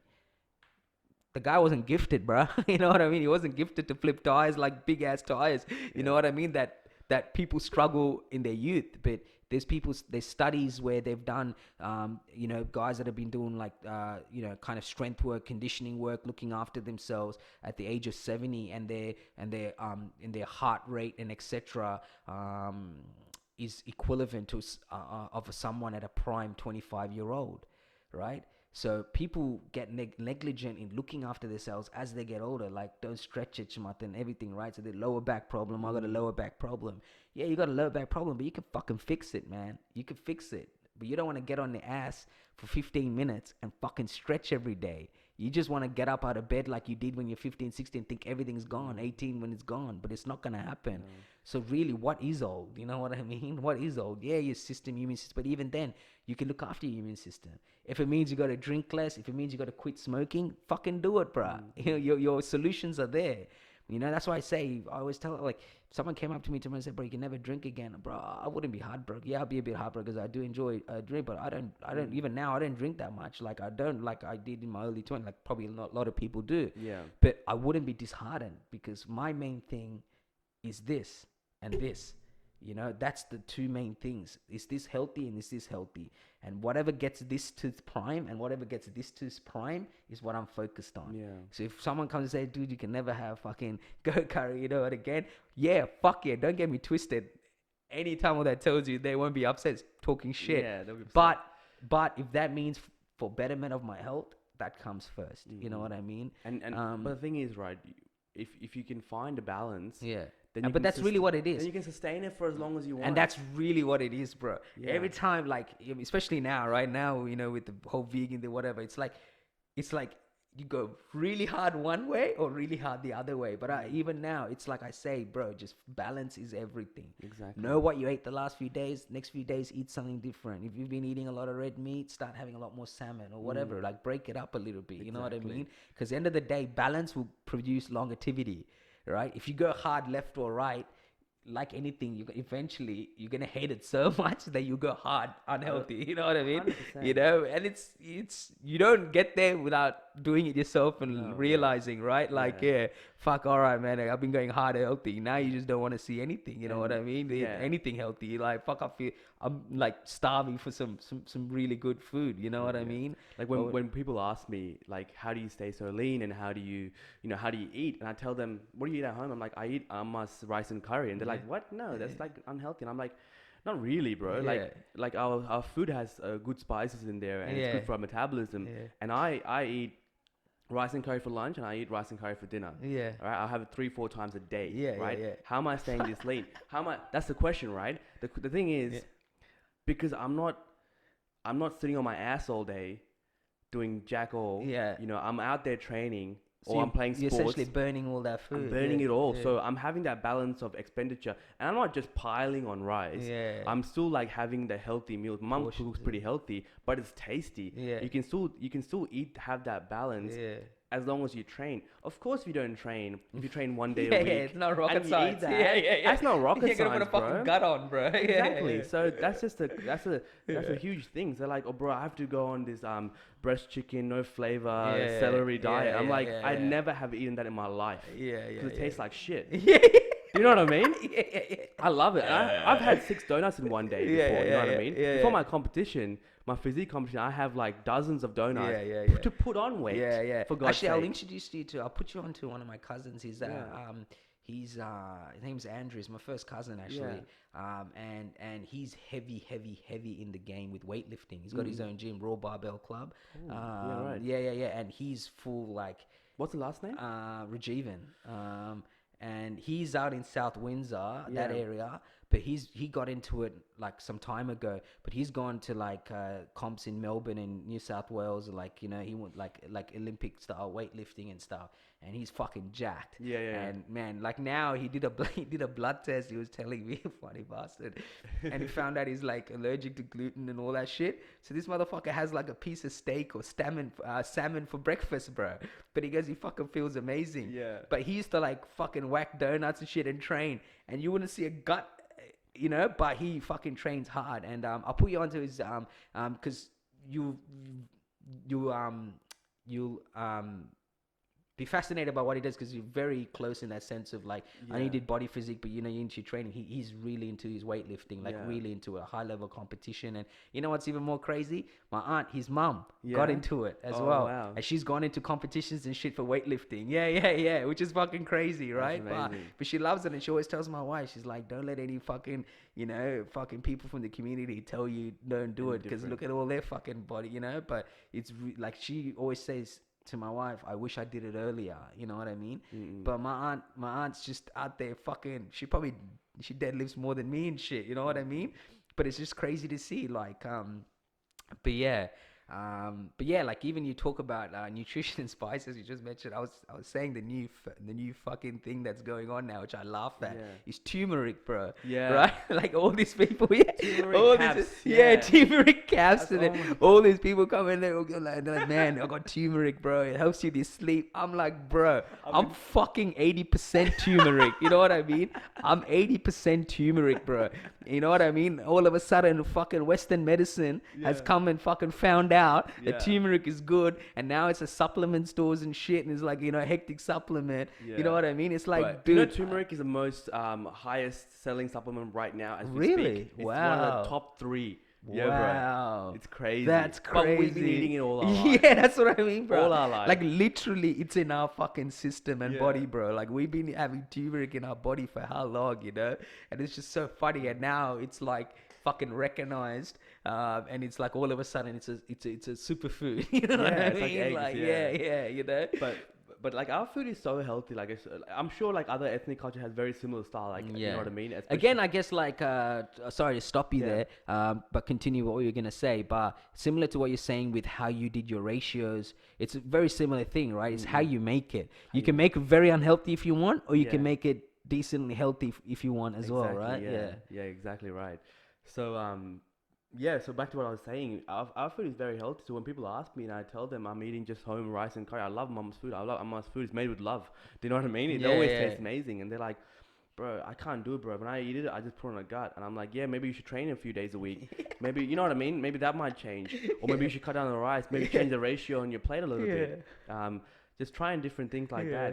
And the beautiful part is, if you can do that, and you can have a relatively good diet and a good regime of where you exercise, then you can sustain that for literally the rest of your life. You don't have to do it. Sorry. No, you're right, bro. All good. You don't have to do it for like just a 1, 2 week or 3 week fad diet where you go hard and not like, eat anything tasty. But if you can just change that mindset and just have good food in a good portion and still train consistently, then there's no saying no to saying you can't do that for the rest of your life.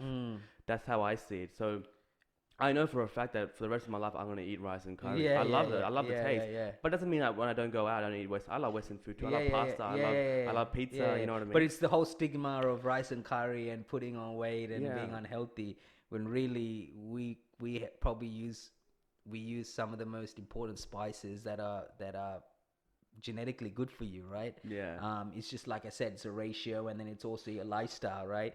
Because obviously you have a good rice and curry. The first thing is your body crashes, and then people just succumb to that. But if you end Mm. up going in training, That's another thing, and right? that's the mindset, right? Yeah. It's like it comes with that, and then just crashing out. But you know the beautiful thing. You know is it the Italians who do the siesta or the Spanish?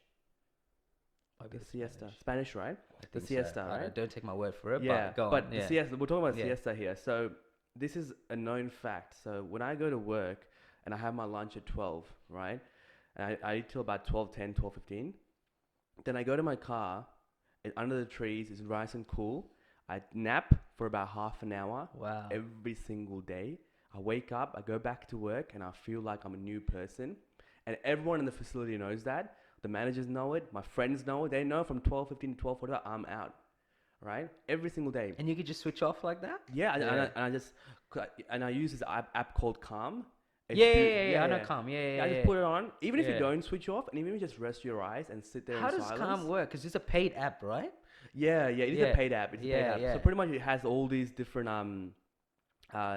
like soundscapes and musics and lullabies and Wow. meditation. So it's got a bunch of stuff. Yeah. I listen to this called Lullaby. Yeah. It's like a violin like Yeah. strings. And It's so I beautiful. just fucking Sometimes I don't switch off and I don't sleep, but Yeah. at least I'm just lying there with resting. my eyes closed and embracing that feeling of like of just silence, of Mm. like a bit of tune happening in the background, right? Yeah. Some people think that you have to switch off. Sometimes you don't have to just switch off. Yeah. You can just lie there, like, and just Yeah. even if your mind's thinking, at least you're allowing your mind to go through that process of thinking all those cool different things that might be happening, right? Yeah. But I do switch off. Yeah. The craziest part is like, so we went to Fiji. Was your wife? My wife's Fijian. Yeah, Indian. sorry, yeah, Fiji, yeah. So I went to Yeah. Fiji and we were doing island hopping. And on the way back to Suva, so I was with the boys, and it was a huge like hurricane / storm. So the waves were like going up and down. And we were on this boat. It was called the Yasawa Flyer, right? And the ironic part was that this boat was actually flying because it was like whoosh, like the waves were crashing so hard. So everyone was like escaped for their dear life. Yeah.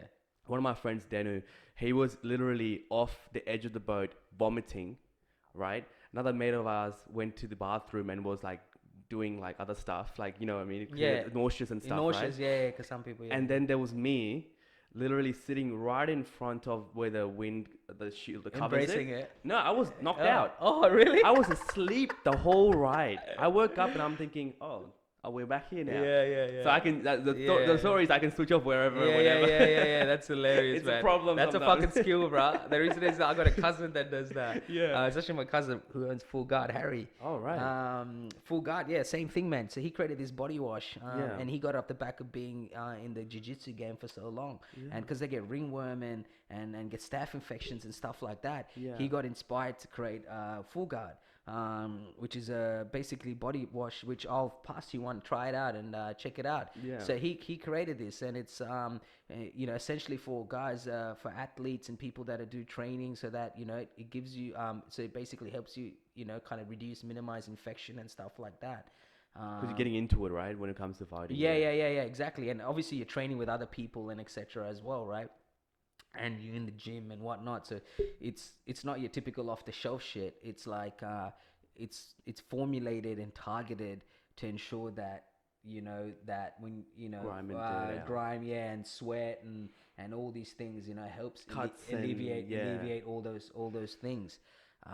Essentially cleanse yourself. So that's Yeah. kind of and he worked on it for a couple of years before it going to commercially being able to buy it and stuff. That's awesome. So he's got his website and everything like that. I'll give you one, check it out and Yeah. and see, tell me what you think. So yeah, man. So you reminded me when I saw the BCAs, you reminded me of that because I know what he went through, and I remember all the testing and he went Yeah. back and forth.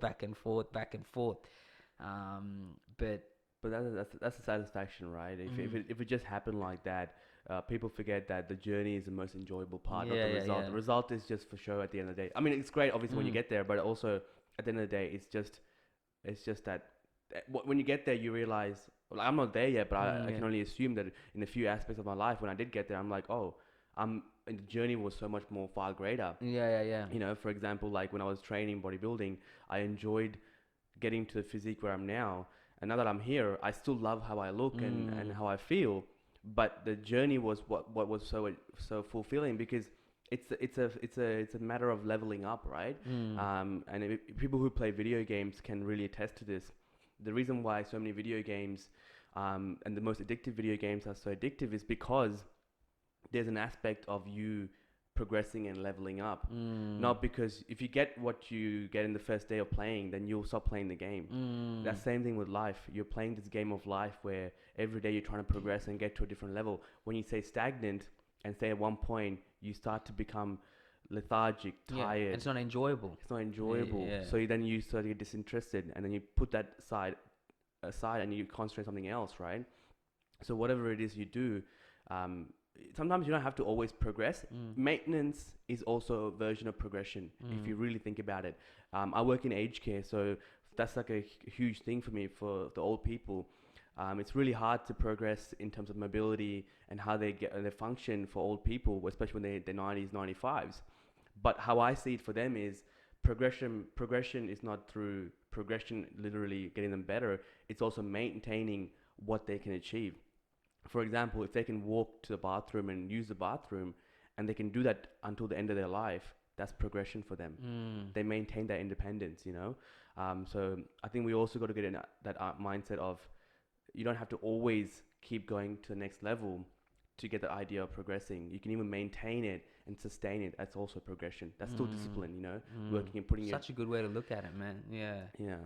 But yeah, that's crazy.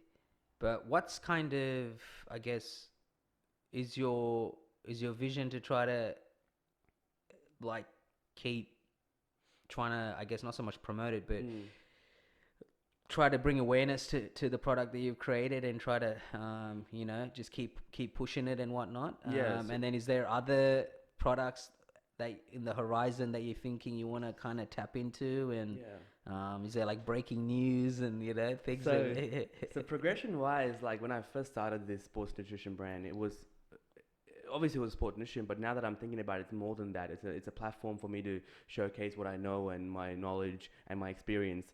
In terms of the products itself, there are definitely going to be more coming, but I'm not going to be just releasing product after product, Yeah, right? of course. For me, it's again like, I want to do the trialing, the testing, and make sure it be works. well thought out. Yeah, well thought out. Yeah. So right now I am doing a trial on a product, and I want to make sure it works with the people that I know first, and people and me, and keep doing that trial before I release it to the world. Beautiful. Yeah.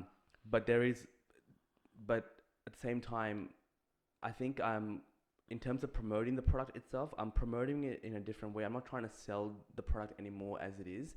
It's more like I'm trying to sell the brand. So there is a new I worked on the new campaign video last week. I saw some snippets. Yeah. I think you're in your room. I was in my room. Yeah. So I think it's really going to hit people in the fields, and it's going to be very relatable. Yeah. I don't want to give too much away. Yeah, of course. But essentially, I'll get the popcorn ready. It's not that particular campaign video is not going to be selling anything to you. Yeah. If anything, it's going to be just telling a story. Beautiful. Specifically my story, and I think my story is relatable to not everyone, but many people here. But in terms of the vision, I'm also like looking at it as more of a community. So I'm working. Oh, yes, this is my brand, but I'm also working with 5 other boys. Yep. Akash, Anoj, Varu, Prak, and Nishan. They're all within my family circle. I think your mate Prak, yeah, he jumped on what I was doing some time ago, I'm pretty sure. Yeah. I'm pretty sure I saw you with him in one of the stories or whatever. There's a photo of you guys. You were with him. I'm pretty sure. What's his Insta? Prak Ravi. Oh no, No, I think it's someone else. No, yeah. I'm thinking someone else. No, Sorry. he's not into the podcast. Oh, scene, okay, yeah.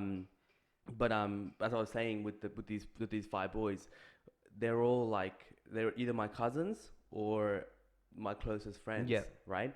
And people ask me, why don't you reach out to influencers and get them to promote your brand? You know, like that's how everyone's doing it. But yes, it might be a good way to reach to a wider audience quickly. But for me, I'm not seeing it like that. I'm not seeing it. I don't want the product to be related to an influencer who's using it. I want it to be some people that are also following the similar journey to me. And Mm. people who are closest to me are the ones who are following that journey currently. So I'm not looking to grow rapidly. I'm looking to grow with a close and tight knit of community. Um, because at the end of the day, Alpha Nutrition, it's more than just Magic Myth and BCAAs. It's also like to give people that understanding that we're all here to support each other in the sense that, and I want to give valuable information to them that they want to be able to use in their different aspects of life, whether it be health, fitness, but it doesn't have to be just health and fitness. It can be just their mindset change or confidence. You know, like initially when you first start training, you think to train because you want to look good, and that's definitely true. I train initially because I want to look great. But then it comes to a point where it's also builds confidence, right? And some people think that, oh, you want to be shredded so you have confidence. What is wrong with that? If that's what drives you to be confident and that brings out the true confidence or cockiness in you, then there's nothing wrong with that. It's just another tool that you're using, an accessory you're using to bring out your true self. True self, yeah. You know, like I think all our life, like initially when I was smaller, I was still confident, but I was fake confident. It was a facade that I put on, right? Like a deflection wall that I would have. I was funny, I was stupid, I was saying stupid things just as a deflection. And people thought I was confident because I was talking so much shit. But in reality, I was doing was I was just guarding myself from any comments to be made because I was so small and scrawny, right? But then as you get older and get bigger and see different things of different aspects of life, then you start to, through experience, like I think cockiness is a word that it's a negative stigma in my opinion, because you think cockiness is arrogant and that It's you like know it ego all. as well, It's right? ego, But ego is what's wrong with ego? yeah. Are you on? You need ego. You You need need ego. ego. Yeah, fucking Like earth, you're bro. probably cocky about Yeah. your fighting experience, and Yeah. now the podcast you're probably Yeah. cocky about what you talk about and what you Yeah, know. I mean, yeah, and it's like And it's not arrogant at all. it's not in an arrogant way. It's Yeah. that, man, like when you put in work, you feel good, you feel confident because you put in the work, you know. And Exactly. to other people that don't understand that, that's what they're gonna see. Yes. They're gonna see someone that's full of himself, but like, for example, you say, like I remember my boxing amateur bout that I had 2 years ago. Yeah, 2 years ago. Was it 2 years ago? Yeah, 2 years ago, 2019. Man, like it was probably some of the best training that I had done. Not just boxing aspect of it, but mentally. I got introduced to through my mate Ricky to this thing called qigong, which was this element of meditation and breathing and stretching, and I never done that. And man, I was just levitating on air like after doing this, and I got introduced this idea of like the yin and the yang. There's so much output, but there's not enough. We don't do enough input, so we're always training hard, but you got to recover hard as well. And man, I remember after that, I came home.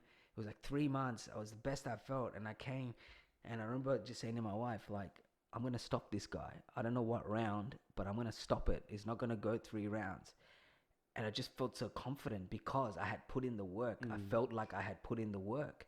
And I felt like I did everything that was asked of me leading up to this. Like, so much. Like, I went through some crazy shit, you know what I mean? And the only other person other than her I told was my cousin Harry, who owns Full Guard. I said to him, bro, I'm going to stop this guy.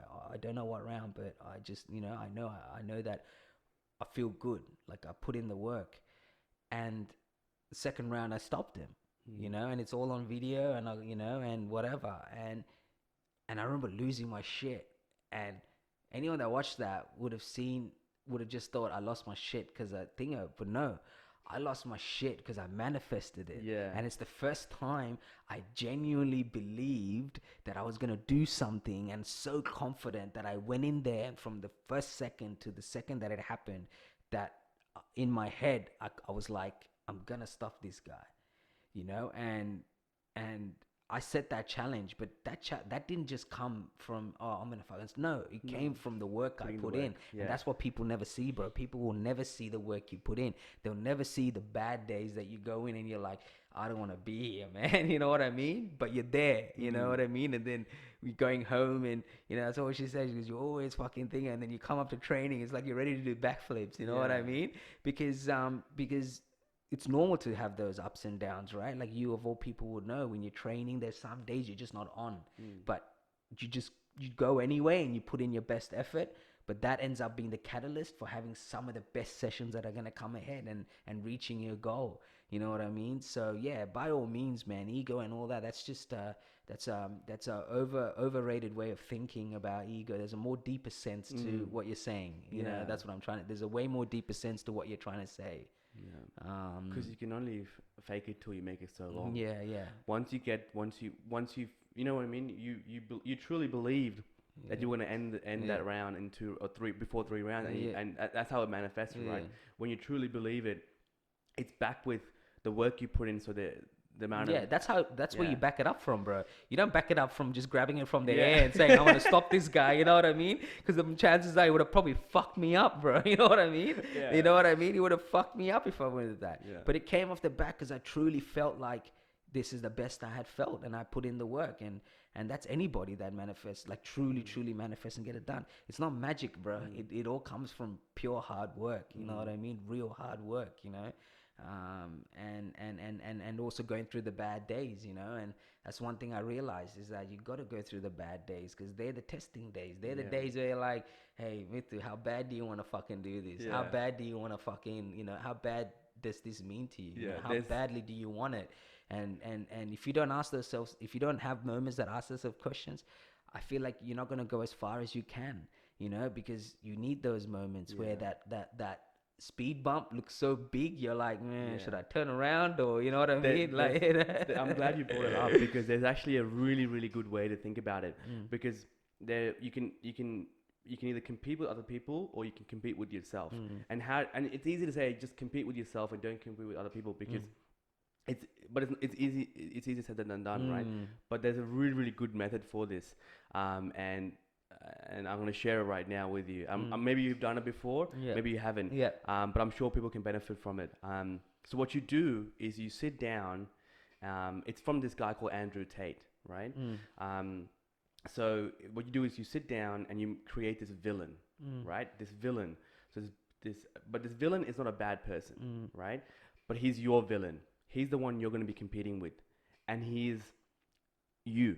You create you, but in a way that he's achieved everything you wanted to achieve, and he's doing every single thing that you're doing.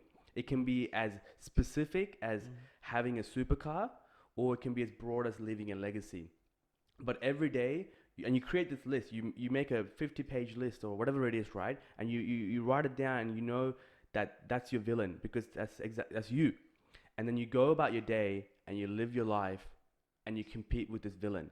So when you wake up at 5 a.m. in the morning and you think to yourself, no, I want to sleep in for another half an hour. What's your villain doing? He's already up. He's doing yoga. You know what I mean? And then when you come home from work and you don't want to go train and you think, I just want to sit down and maybe have a relaxing day. What do you think your villain's doing? He's out there training right now as you speak. You know? So if you have this villain in your mind, who's you? Who's exactly you? That could be you right now. But if you can either go and fight with your villain for the rest of your life, or you can just let him win. You know, I think that's a really good way to think about it. One of the podcasts that I was watching, and they were talking about Floyd, and he was talking about a time with Floyd in Vegas. Yeah. And he goes like, it was actually Jay Prince, and he was doing like his tour promo, like he was just going around different podcasts. He was just doing like promo work, and Jay Prince is like, you know, when you read about this guy, he's the cream of the crop in terms of music executive and whatnot. But he was saying that Floyd would be at all the fucking clubs in Vegas, right? And then like he wouldn't drink and shit, but he'll have the maddest time of his life. Next minute, bro, 2-3 in the morning, the clubs where people are walking out, he'll start jogging back. He'll start jogging in Vegas back to his room and back to wherever it is. And they were like, what the fuck are you doing? And they'd be like, man, he goes, my opponent's not doing this. They ain't doing this, man. You know, I gotta be ahead of the game. So fuck, like after clubbing like 2-3 breaks, just jogging back, man. You know what I mean? But you look at who Floyd Mayweather is now, and I hear that story. I'm not even surprised, bro. No. You know what I mean? It would have seemed like unnecessary to other people, but in his head, he's like, that motherfucker's sleeping, but I'm gonna be working while he's sleeping, you know. And I mean, obviously, it's such a recycled kind of quote or Yeah, but statement, right? But it's true, it's right? true. It's true, right? And yeah, when he said that story, I was like, damn, man. I'm like, this is why this guy is so fucking great. Say Yeah. what you want to say about him, but if he's after clubbing, like after a club, he's jogging while everyone else is I probably know. hungover or getting in a cab or fucking kicking on because it is Vegas, right? Yeah. But this guy's jogging back to his hotel room and shit instead of easily being able to be driven there and whatever, you know Yeah. what I mean, and getting rest and training, he's jogging back, So that in a sum really summed up what greatness is like, You're doing things that that other people aren't, man, Mm. and wouldn't even imagine you're doing, Mm. So, but look, man, for those that do want to check it out or even want to know about it, and we'll have a chat about your blogs. While we were talking about it, I had a light bulb moment, so Yeah. we'll talk about it because I found it really interesting, and I would love to kind of do my part in trying to spread it. So through my brand. But for those that want to kind of, I guess, check it out or even want to read up on it or even want to know what Alpha Nutrition is about, where can they find you, man, and where can they find the product? Yeah. So Instagram right now is probably the best way to find me and also Alpha Nutrition. Um, in terms of website, you can go to like alphanutrition.com.au. It's as simple as that. I actually managed to get that, believe it Yeah, or not. Like nice, I was so nice, surprised. beautiful. Yeah, instead Yeah. of this .org or .net shit. Nah, Yeah, it's yeah, just you gotta. Yeah, alphanutrition.com.au. As beautiful, simple as beautiful. that. Hang on to that, man. I'm heaps active on social media, my personal page, and obviously the Alpha Nutrition page has one as well. But I do a lot more like Q&As on my page. I do a lot more chats about what I'm doing. Which I'll share when I put the Mm. podcast out. I'll share your personal and I'll share Yeah, your yeah. the product page. That's where you can find me, Yeah. and like, and if you do find me there, please, if you do want to say something, please do, because I always want to know, I always want to hear about it, and it drives me, Mm. it pushes me to keep doing more. Especially after the blog series that I released, I got so much feedback from it, Mm. some great feedback, and that's just driving me to write more and more. Mm. But yeah, so that's where you can find me. Mm. So my name is Mithunan. It's again same thing, Mithunan underscore. Yeah, It's yeah, as yeah. simple as Yeah, that. yeah, yeah. It's as simple as it gets, man. Yeah. Now, I appreciate you, bro. Yeah, I appreciate you coming through, and it's definitely was a very insightful conversation. yeah. It's I a bit. love that. I love that we didn't just talk about alpha Yeah, nutrition. yeah, yeah, I love how yeah. we sort of drifted off Yeah, into yeah, yeah. our heritage and our Yeah, life. culture And it was and important, and I lifestyle. always felt like we were going to because I think it's important. And not just because it's targeted for people from our community, but like you said earlier, like it's people from all communities that have a similar story can relate to it. Mm. It's a running joke in immigrant backgrounds about relationships between families and kids, and we all have the same fucking Yeah, like exactly. stories or hurdles or things that challenges that we have. So it was important, and more than anything, it was regardless of what I'm doing, it's important for my community and doing our part, not only to show respect and unity, but to also uplift each other because we have a lot to fucking offer, and that's my mindset now. Is that you know, we have a very powerful, rich history, and I even told people you go, Google the oldest spoken language in the world, Yeah, and I want people to know that go Google the oldest spoken language, and I want you to tell me what you see, that's right. because our history dates back, more than 5,000 years, man. The language and we have to do our part to let the world know that we have a place in this world that hasn't been exactly written in stone or even being provided a platform for people to actually understand that, Mm. and that's something that I've put responsibility on myself, as a person to do my part and collectively help others as well, Mm. but yeah, man, I wish you nothing but the best, and I already know, man. I already know you're gonna this is gonna spread, and I like your approach. You know, you're not trying to pimp a product out. Actually part of a whole bigger picture of lifestyle and state of mind and way of living, and I think, you know, doing those blogs and everything, it brings it back full circle. And it's not just you know, it's not just trying to shove some product down people's throat and saying, yeah, I'm gonna make money doing this product. It's well thought out. There's research, there's understanding, and more than anything, it all came from a good place because it started with what you wanted, what was best for yourself, and you can't second that, man. You can't fake that, you know.